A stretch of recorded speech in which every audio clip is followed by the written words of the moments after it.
What's going on, everyone? Let's do a quick market outlook for this week. Nothing really changed since last Friday. It's still the same scenario could play out. Like currently for EURUSD, I'm watching for a little bit of an up move to see if we can go back to this supply. Like I said in the previous video, this supply will be stacked with a daily supply. If you already took a short from daily supply, very great. Probably a second chance will come once price moves up again and moves back in the upper area, preferably of course in this fresh supply zone. Now that also corresponds with the DXY, with the dollar index. Now if we go to the dollar index, we can see a similar scenario. We got this breakout of the trend line. Now I prefer to see a retest and after that another move up. If we get this retest and if we can get like a clear rejection of these zones, then we can probably get another all-time high, another higher high made on the DXY on the dollar. And that all corresponds with another daily plus weekly stacked zone. As I said in previous video, we already took out the lows in here. So right now it looks good for another pullback back to the upside for a further pullback, but I prefer to see price coming back down, taking some early longs from here, and after that riding it back up to around this daily trend line in there. Now, if we go to the GBPUSD, then what we can see is that price is making similar moves, of course. We got daily supply all the way up there. For now, I am still quite bearish. We didn't have a major break of the trend line. Like this is still a minor break of the trend line. The biggest overall trend on the pound is mainly on the weekly. So if we go to the weekly time frame and we draw our bigger trend line, then it will be located in here. So for GBPUSD, we could get another pullback back to the downside, but overall the whole structure, especially on the weekly and on the daily, is still bullish. But yeah, nevertheless, we can still see a little bit of a pullback. But for now, we are still inside of a mitigated weekly and daily supply zone. So for GBPUSD, it can still move up a little bit back to this fresh weekly supply. So that will be around these levels in there. So this is fresh weekly supply. Of course, if we go there, we can take some very, very nice shorts. But even now for the GBPUSD, it still looks good for a little bit more of a pullback. But nevertheless, the time frames are still bullish, so we can still easily take out the 4-hour zone. So what I prefer to see on GBPUSD is a retest, and after that another leg down. If we can get the other leg down, if we can get a market shift on the 4-hour, then we can trade some shorts, some small breakout shorts, or some small retest on the breakout. But yeah, for now, like I said, it's just a little bit of a pullback in an overextended up move. So overall, there are still a lot of buy orders in the market. So be careful with shorts. I really want to see that confirmation before I'm going to take those shorts. Now for NZDUSD, we touched this weekly supply. Like I said, we just missed our daily supply up here.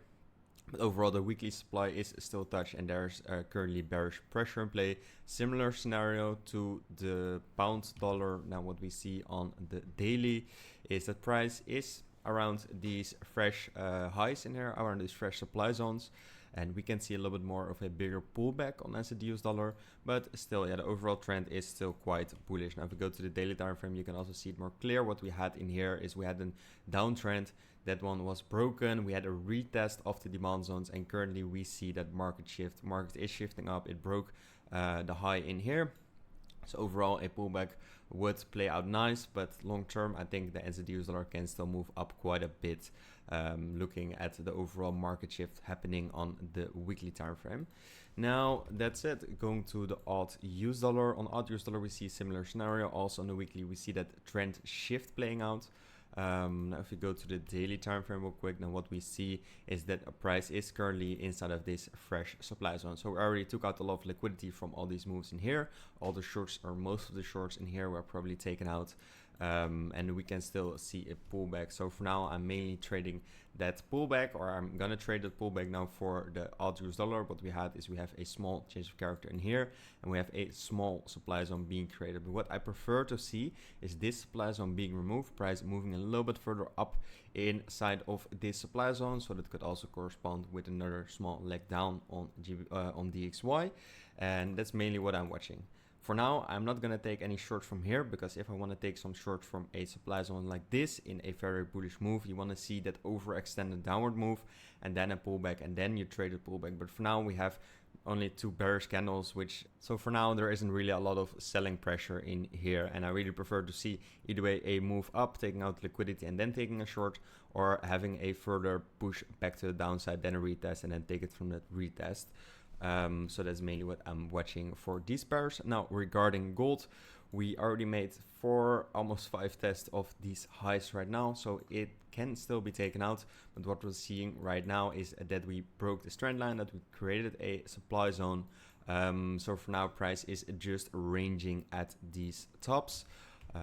We have to see what's going to happen. Like overall, of course, the weekly, the daily are still bullish, and I really prefer to see a clean breakout, because especially now at the highs there is a lot of selling liquidity that can be taken out, and there aren't really a lot of sell orders currently. Like we saw a push back down, making like a small change of character, but right now there isn't really a lot of sell pressure. As long as we stay around these highs, maybe break under here and then make a pullback back to the upside, then the overall weekly plus daily structure will still be in play.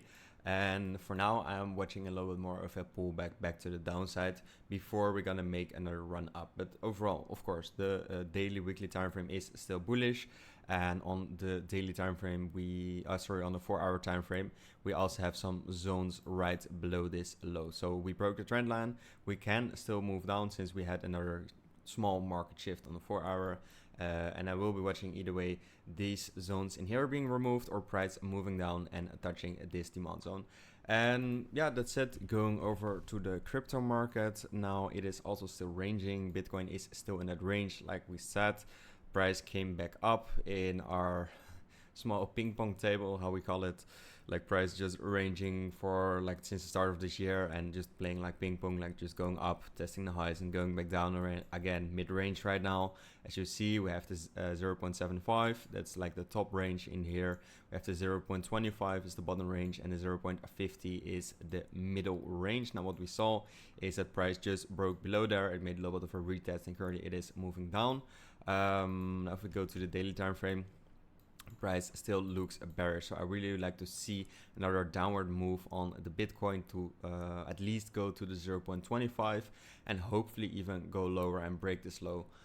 But yeah, for now price is just stuck in his range, and I'm more bearish than bullish. Like especially in here we saw a lot of bearish pressure kicking in, and I really want to see price just breaking these lows and breaking a little bit back further to fill this wick eventually.